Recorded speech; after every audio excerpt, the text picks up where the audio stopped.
14-15 अप्रैल 1912 की रात की बात है। दुनिया का सबसे बड़ा पानी का जहाज़ टाइटैनिक अपनी यात्रा पर निकला हुआ था। अचानक की खबर मिलती है कि ये जहाज़ डूबने वाला है। जैसे ही जहाज़ डूबने की खबर मिली, जहाज़ के अंदर बैठे लोगों में भगदड़ मच जाती है। इसी बीच में इस जहाज़ में अमेरिका का सबसे अमीर व्यक्ति बैठा हुआ था, जिसका नाम जॉन जैकब एस्टोर भी होता है। उन्हें भी ये खबर मिलती है, लेकिन वो इधर उधर भाग नहीं रहे थे, बल्कि अपने कमरे में जाते हैं, अपने रूम में जाते हैं और जाने के बाद जो सबसे महंगे कपड़े उनके पास थे वो कपड़े पहनते हैं और पहन के तैयार हो चुके थे। तभी कुछ ऑफिसर्स वहाँ आते हैं, आकर कहते हैं कि साहब यहाँ से जल्दी निकलिए, यदि आप यहाँ रहेंगे तो ये जान जा सकती है, इस जितनी जल्दी हो सकता है यहाँ से हमारे साथ चलिए। तभी वो कहते हैं, जो सबसे अमीर व्यक्ति थे अमेरिका के, उनका कि समाज के लोग ये कहेंगे कि अमीर व्यक्ति था, पैसे थे, इसके पास बच गया, लेकिन इस जहाज़ के अंदर कई गरीब लोग भी यात्राएं कर रहे हैं। हो सके तो उन लोगों को भी बचाइए, हो सके तो बच्चों को, बूढ़ों को, महिलाओं को, इनको बचाइए। हालांकि उन्हें बचाने की तमाम कोशिशें की जा रही थी, लेकिन जहाज़ में जो ऑफिसर थे उनकी कोशिश ये थी कि अमेरिका के सबसे अमीर व्यक्ति को भी बचाया जाए तो ज़्यादा सही रहेगा। लेकिन उस व्यक्ति ने अपनी जान बचाने की बजाय उन लोगों की जान बचाने की ज़्यादा सही समझा, जिन्हें वो गरीब समझता था या समझता था कि मेरे जाने के बाद लोग पता नहीं तरह तरह की बातें करेंगे।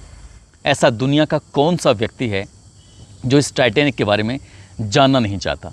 लेकिन इससे भी बड़ी खूबसूरती वाली बात यह है कि टाइटैनिक लगभग 73 साल के बाद समुद्र में मिल जाता है, पाया जाता है, ढूंढा जाता है।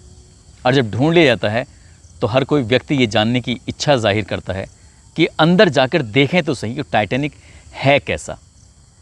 बहुत सारे लोग हैं जो जाते हैं, आते हैं, घूमते हैं, समुद्र की गहराई में जाने के बाद उस टाइटैनिक को करीब से निहारने की कोशिश करते हैं। ऐसे ही अभी कुछ ही दिन पहले अलग अलग देशों के 5 करोड़पति, अरबपति लोग उस जहाज़ को देखने के लिए जाते हैं तो एक हादसा हो जाता है। इसके बाद एक बार फिर से ये टाइटैनिक जहाज़ लोगों की सुर्खियों में जाता है। लोग जानने चाहते हैं कि आखिरकार मामला क्या है। आज कहानी उन 5 लोगों की जो गए थे उस टाइटैनिक को अपनी आंखों से बहुत करीब से देखने के लिए। आदाब, नमस्कार, सत श्री अकाल। मैं उस्मान सैफ़ी। आज की जो सच्ची घटना मैं आपको सुनाने जा रहा हूँ, दरअसल ये सच्ची घटना शुरू होती है कनाडा से। लेकिन एक व्यक्ति होता है पाकिस्तान का अरबपति व्यक्ति, जिसका नाम होता है शहजादा दाऊद। शहजादा दाऊद का एक बेटा होता है जिसकी उम्र लगभग 19 साल के आसपास होती है। नाम उसका सुलेमान दाऊद होता है, जिसने अभी 12वीं की परीक्षा पास करके एक कॉलेज लाइफ में अपना कदम रखने वाला था। बाप और बेटे दोनों आपस में बातचीत कर रहे थे। बाप अपने बेटे से बोलता है कि मैं दुनिया की एक ऐसी चीज़ तुम्हें दिखाना चाहता हूँ जिस चीज़ को दुनिया का हर एक व्यक्ति देखना चाहता है। बाप बेटे से बातचीत कर रहा था। बेटा कहता है कि क्या चीज़ दिखाना चाहते हो? तभी वो कहता है कि मैं तुम्हें टाइटैनिक जहाज़ दिखाना चाहता हूँ समुद्र की अंदर गहराई में जाने के बाद। जब ये बेटा बात सुनता है तो कहता है कि उसमें तो बड़ा ख़तरा भी हो सकता है। कहता है कि खतरे में ही, मतलब रिस्क में ही तो मज़ा है। ये बेटा, जिसका नाम होता है सुलेमान दाऊद, ये अपने परिवार के बाकी लोगों से कहता है कि हम लोग वहाँ पर जा रहे हैं कि ऐसा ना हो कि बड़ा हादसा हो जाए। वो डरा हुआ था। अपने परिवार के 1-2 लोगों से उसने जिक्र भी किया, लेकिन बाप के आगे किसी की चलनी तो थी नहीं। इसलिए वो यहाँ से सब कुछ छोड़ छाड़ के वो कहते हैं कि कोई बात नहीं, जो जाना है तो सो जाना है। 16 जून 2023 के आसपास की बात है। दोनों बाप और बेटे ये पहुँच जाते हैं कनाडा के न्यूफाउंडलैंड में, जो एक बंदरगाह होता है, और वहाँ इंतज़ार कर रहे थे उन लोगों का जो बाकी लोग भी इस समुद्र की गहराई में जाने के बाद टाइटैनिक जहाज़ को देखना चाहते थे। दरअसल वहाँ पहुँचते हैं 16 जून को, और वहाँ जाने के बाद उन्हें मिलते हैं ओशन गेट कंपनी के मालिक होते हैं स्टॉकटन रश। साथ ही ब्रिटेन के बिजनेसमैन होते हैं हमिश हार्डी। साथ ही ब्रिटेन के एक ड्राइवर हैं जो पायलट हैं पॉल हेनरी। और साथ ही इनके जो पाकिस्तानी अरबपति हैं शहजादा दाऊद और सुलेमान, ये 5 लोग मिलकर वहाँ पहुँच जाते हैं। वहाँ जाने के बाद पहले से टिकट विकट की व्यवस्था हो चुकी थी। लगभग $2.5 लाख का एक टिकट होता है। अगर हम इंडियन करेंसी की बात करें तो ये लगभग 2 करोड़ रुपए के आसपास का एक व्यक्ति का टिकट होता है। एक पायलट और 4 अरबपति लोग इस पनडुब्बी में बैठने की तैयारी में थे। पहले जहाज़ में बैठते हैं। वो जहाज़ सीधा समुद्र की उस जगह पहुंचता है जिसको उत्तरी अटलांटिक महासागर की बर्फीली तलहटी कहते हैं, जहां पर चारों तरफ बर्फ़ के टीले टाइप के हैं, जहां पर चारों तरफ समुद्र ही समुद्र है, जहां बहुत जहाँ अगर ज़मीन की गहराई नापने की बात करें तो लगभग 4.5-5 किलोमीटर की ऊंचाई पर वो ज़मीन से मौके पर थे। अब ये लोग पहुँच तो जाते हैं, वहाँ जाने के बाद लगभग 2 दिन का समय इधर उधर बिताते हैं, मौज मस्ती करते हैं, क्योंकि इन्हें जो अब ये एक टूर पर निकले थे और टूर का एक दुनिया का नज़ारा देखना था, ये समुद्र के अंदर जाने के बाद। और सीधा जब ये पहुँचते हैं तो 18 जून 2023 की शाम लगभग 5:30 बजे के आसपास का वाक़या होता है। और ये यूनिफॉर्म लैंड से जो ये मौके पे वहाँ पहुँचते हैं उस उत्तरी अटलांटिक महासागर में, तब जाकर ये उस पनडुब्बी पे बैठते हैं। उस पनडुब्बी का नाम होता है टाइटन, जो कि ओशन गेट की कंपनी के द्वारा तैयार की हुई होती है, जिसको समसमर्सिबल भी बोला जाता है। उसमें 5 व्यक्ति बैठकर बस एक इंतज़ार में थे उस दृश्य को देखने के लिए। हालांकि उसमें बैठे हुए 1 या 2 व्यक्ति ऐसे थे जो पहले भी 1-2 बार जा चुके थे, बल्कि एक व्यक्ति तो ऐसा था जिसके बारे में बताया जाता है कि वो 20 से ज़्यादा बार जा चुका है ज़मीन के अंदर, इसलिए उसको सिर्फ नई खोज करने की आदत भी होती है। अभी 1 पायलट और 4 लोग समुद्र की गहराई में वहाँ जाते हैं। अभी गए हुए ने, यानी कि 5:30 बजे के आसपास ये निकले थे, गए हुए ने 1 घंटा 45 मिनट के आसपास का वक्त हुआ। और जैसे ही 1 घंटा 45 मिनट के आसपास का वक्त होता है, तुरंत ही जो बाहर पानी के, यानी कि पानी की सतह पर ऊपर पर जो जहाज़ है, उस जहाज़ का और उस पनडुब्बी का जो संपर्क था वो टूट जाता है। उस संपर्क टूटने से ही हड़कंप मच जाता है। वो सोचते हैं कि कोई बात नहीं है, ये टेक्नोलॉजी का मामला है, हो सकता है कि संपर्क दोबारा जुड़ जाए। जोड़ने की कोशिश करते हैं, लेकिन जब 10, 15, 20 मिनट बीत जाते हैं तब वो डर लगने लगता है कि ऐसा तो नहीं कुछ बात हो गई है। तभी वो सूचना देते हैं अमेरिका को, कनाडा को, फ्रांस को, ब्रिटेन को, जो इसके एयरक्राफ्ट होते हैं, जो इसके कास्ट होते हैं, उनको सूचना दी जाती है कि ऐसे से एक पनडुब्बी है जिसमें दुनिया के कई अरबपति व्यक्ति हैं जो उसमें टाइटैनिक जहाज़ को देखने के लिए गए, उनसे हमारा संपर्क टूट चुका है, इसमें हमारी मदद की जाए। बस इतना कहना था कि कई देशों के लोग इसमें, कई देशों के कास्ट जो थे वो लग जाते हैं ढूंढने के लिए, कोशिश करने के लिए। क्योंकि उसका अगर हम बैकअप की बात करें तो बैकअप सिर्फ 96 घंटे का बैकअप था, जो उसमें ऑक्सीजन वगैरह थी। हालांकि इसके एक टेक्निकल ये भी है कि 2 घंटे जाने में लगते हैं, 2 घंटे आने में लगते हैं, और 4 घंटे उस टाइटैनिक को देखने के थे, उससे करीब से निहारने के थे। लेकिन अभी तो 2 ही घंटे हुए थे, यानी कि 1 घंटा 45 मिनट ही हुए थे और संपर्क टूट जाता है।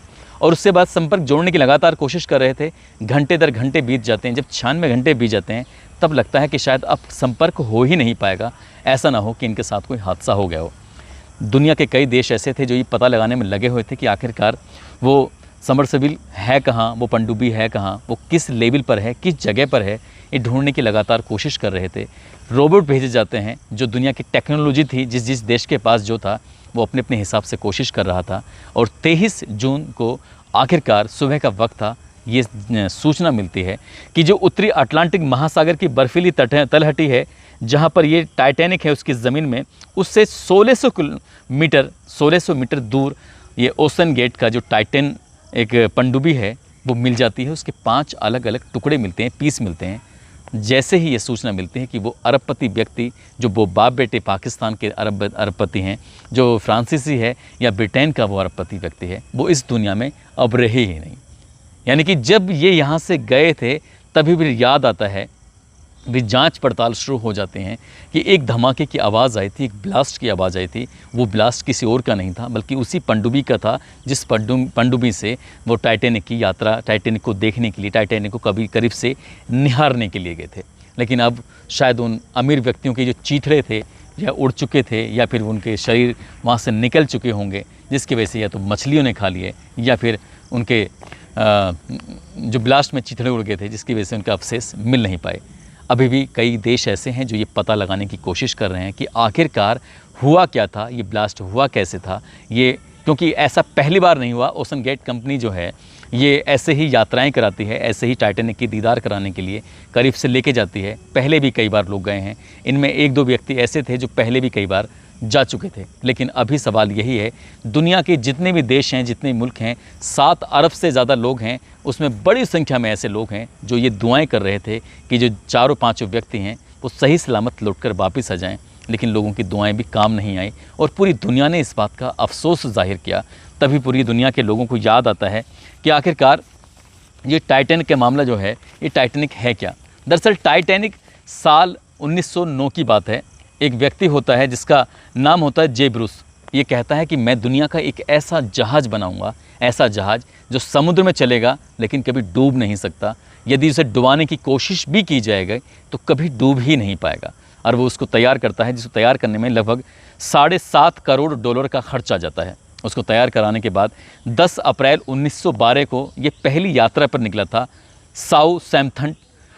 सैम्पटन एक इंग्लैंड में जगह होती है, उसके बंदरगाह से ये न्यूयॉर्क के लिए रवाना होने वाला था।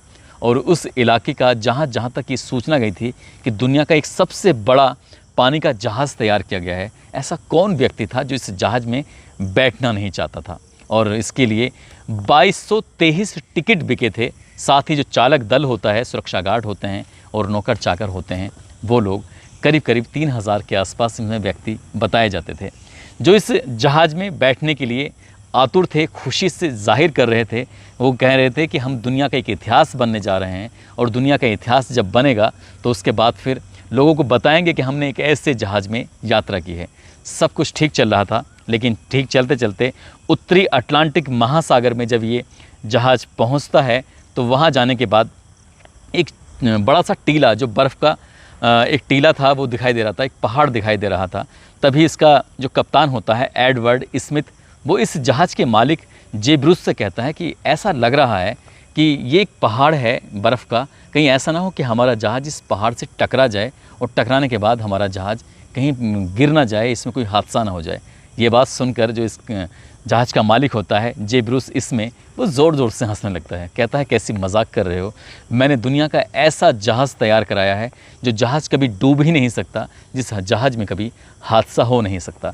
36 सेकंड पहले पता चलता है, हालांकि वो कोशिश करते भी तो शायद ये कुछ कर नहीं पाते। और ये ठीक ऐसा ही होता है। टाइटैनिक जो जहाज़ होता है उस बर्फीली चट्टान से, उस बर्फीली पहाड़ी से जाकर जब टकराता है तो उनको पहला अंदेशा ये था कि जैसे टकराएगा तो ये जो टाइटैनिक जहाज़ है ये अपनी दिशा बदल देगा और कुछ भी नहीं होगा। लेकिन ये गलतफहमी थे और ये जहाज़ से टकराता है। टकराने के बाद ऐसी स्थिति उत्पन्न होती है, ये बात कर रहा हूँ 14-15 अप्रैल 1912 की, क्योंकि ये चला था 10 अप्रैल 1912 को।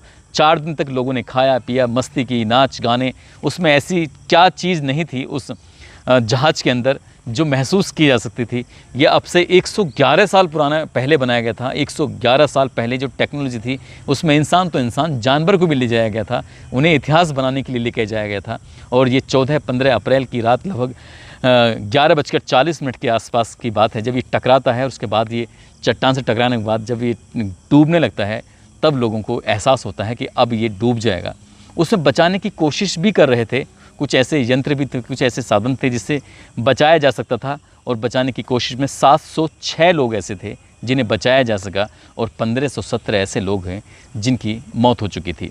इसमें एक और बड़ी हैरान करने वाली बात ये थी कि जिस जगह पर ये जहाज़ डूबा था वहाँ का जो पानी का टेम्परेचर था -2 डिग्री सेल्सियस था। यदि आदमी वैसे ही पानी में अगर गिर जाएगा तो वो 20 मिनट तक ही जीवित रह सकता था। इससे ज़्यादा जीने की उसमें क्षमता नहीं हो सकती थी, वो जी ही नहीं पाता, क्योंकि जहाँ वह गया था वहाँ पर बहुत ज़्यादा बर्फीली इलाका था। लेकिन जब ये हादसा होता है, हादसा होने के बाद ये इसमें लगभग 1517 लोग मारे जाते हैं और ये फिर दुनिया में एक बड़ी मिसाल बन जाती है। संभवतः ये बताया जाता है, इस बात की दावा भी लोग करते हैं कि समुद्र की अब तक की ये सबसे बड़ी आपदा के रूप में इसको माना जाता है। और इसको फिर ढूंढने के लिए जो टाइटैनिक जहाज़ था कि आखिरकार कहाँ डूबा, कैसे डूबा, ये क्या था, तो इसके बारे में पता करने की लगातार कोशिश कर रहे थे। और 73 साल का वक्त बीत जाता है, लेकिन 73 साल बाद भी इसका कहीं को किसी को पता नहीं चलता। एक अमेरिकी नेवी ऑफिसर होता है रॉबर्ट बेलेड, तो वो उसकी अच्छी खासी नौकरी थी। उसने कहा कि मुझे नेवी की नौकरी करनी है और मुझे जाना है, लेकिन उसका एक मकसद था कि वो चाहता था कि ये आखिरकार टाइटैनिक है कहाँ, उसको ढूंढना चाहता था। उसकी टीम थी, आखिरकार उसने पता करने की लगातार कोशिश की और 73 साल के बाद 1 सितंबर 1985 को उत्तरी अटलांटिक महासागर में बर्फीली पानी की तलहटी से 5 किलोमीटर गहराई में आखिरकार उसके अवशेष मिल जाते हैं टाइटैनिक के। और जब ये बात दुनिया को आगे बताता है तो वो भी एक इतिहास बना देता है। रॉबर्ट बेलेड जब ये बताता है तो उसके बाद फिर इसकी खोजबीन शुरू हो जाती है। इस जहाज़ को पानी से निकालने के लिए तमाम प्रयास किए जाते हैं, कोशिश की जाती हैं। अलग अलग वैज्ञानिक इसमें कोशिश करते हैं कि कभी गुब्बारे इसमें लगा के इसको बाहर निकाला जाएगा, लेकिन इसका वज़न इतना ज़्यादा था कि इसको निकाल पाना इतना आसान नहीं था। दुनिया के कई बड़े बड़े लोगों ने, दुनिया के कई देशों ने इसे पानी से निकालने की कोशिश की, लेकिन सफलताएं मिली ही नहीं। इसलिए सब हार थक जाते हैं और धीरे धीरे करके ऐसे ही 111 साल का वक्त बीत जाता है और 111 साल से आज तक भी टाइटैनिक जहाज़ उत्तरी अटलांटिक महासागर की तलहटी में पड़ा हुआ है और उसके अवशेष अभी भी बाकी हैं। और ऐसे कौन व्यक्ति है जो इसे देखना नहीं चाहेगा। इसीलिए जेम्स कैमरून ने एक फ़िल्म बनाई टाइटैनिक 1997 में, ये सोचकर कि आखिरकार कैसे ये जहाज़ बना था, कैसे ये हादसा हुआ था, उसको फ़िल्म के रूप में दिखाने की कोशिश करेंगे। जो लोग वहाँ नहीं जा सकते हैं, देख नहीं सकते हैं, कम से कम फ़िल्म के माध्यम से ये समझने की कोशिश करेंगे कि आखिरकार हुआ क्या था। और ठीक वो वैसे ही करते हैं, फ़िल्म बनाते हैं और फ़िल्म बनाने के बाद जब ये फ़िल्म पूरी दुनिया देखती है, ऐसा दुनिया का कौन सा देश था, ऐसा दुनिया के कौन से लोग थे जो इस फिल्म को उन्होंने अपनी अपनी भाषाओं में देखने की कोशिश नहीं की थी। दरअसल ये भी बताता चलूँ मैं आपको, जब ये टाइटैनिक जहाज़ को तैयार किया गया था तो उसमें 7.5 करोड़ डॉलर का इसमें खर्चा आया था। और जब फिल्म टाइटैनिक बन के तैयार होती है और सिनेमा हॉल में पहुँचती है तो उसने इतनी कमाई की थी कि अगर ये आज भी अगर बनाने की कोशिश करें तो 11 ऐसे टाइटैनिक जहाज़ बन सकते हैं। जो दुनिया के सबसे बड़े जहाज़ को बनाया था, उस फिल्म को बनाने के बाद उसने इतनी कमाई की थी, 11 नए टाइटैनिक खड़े हो सकते थे। और उसके बाद ये साल दर साल बीत जाते हैं और टाइटैनिक जहाज़ को देखने के लिए समुद्र की गहराई में, समुद्र के तल में कई लोग जाते हैं। और ऐसे ही निकले थे दुनिया के अलग अलग मुल्कों के, चाहे इसमें ब्रिटेन हो, पाकिस्तानी हो, फ्रांस के लोग हों या ओशन गेट कंपनी के मालिक हों, ये कई लोग निकले थे 18 जून 2023 की शाम 5:30 बजे के आसपास उस टाइटैनिक जहाज़ को अपनी पनडुब्बी से बहुत करीब से देखने के लिए। लेकिन वो गए तो थे, लेकिन लौट कर कभी वापस नहीं आए। और ऐसा भी नहीं है कि भविष्य में कोई इसे देखना नहीं चाहेगा, क्योंकि अगले 20 साल या अधिकतम 30 साल में ये बताया जाता है कि टाइटैनिक जहाज़ पूरी तरह से गलकर वो पानी में घुल मिल जाएगा। फिर इसके अवशेष हमेशा के लिए ख़त्म हो जाएंगे, हमेशा के लिए ये एक इतिहास के पन्नों में दफन होकर रह जाएगा। फिर इसका कोई नामो निशान नहीं बचेगा। और शायद इसीलिए इन अरबपति व्यक्तियों ने वहाँ जाने की इच्छा जाहिर की थी, क्योंकि वहाँ जाने के लिए कम से कम इंडियन रुपीज़ की अगर हम बात करें तो 2 करोड़ रुपए का खर्चा आता है सिर्फ किराए का, आने और जाने का। यदि 2 करोड़ रुपए देने की हर किसी के अंदर क्षमता नहीं है, बहुत अमीर लोग देख ही सकते हैं लेकिन गरीब कोई देख नहीं सकता, इसलिए वो गए थे देखने के लिए, लौट कर वापस नहीं आए। हम अपने इस वीडियो के माध्यम से उन सभी को श्रद्धांजलि अर्पित करते हैं और उनके परिवार को इस दुख से उबरने के लिए दुआएं करते हैं। उनका परिवार इस दुख से उबरे और ऊपर वाला उनका हर समय हर संभव साथ दे। दोस्तों, इस पूरे घटनाक्रम को सुनाने का उद्देश्य किसी को परेशान करना नहीं है, किसी का दिल दुखाना नहीं है, बल्कि आपको जागरूक करना है, आपको सचेत करना है। और आज जाते जाते मानवी पटेल हैं, वाराणसी की रहने वाली हैं, आज इनका जन्मदिन है। साथ ही एक गौतम सिंह है, आज इनकी मैरिज एनिवर्सरी है। इनको शादी की सालगिरह की बहुत बहुत मुबारकबाद, बहुत बहुत शुभकामनाएं। आप सब लोग अपना ख्याल रखें, सुरक्षित रहें। जय हिंद, जय भारत।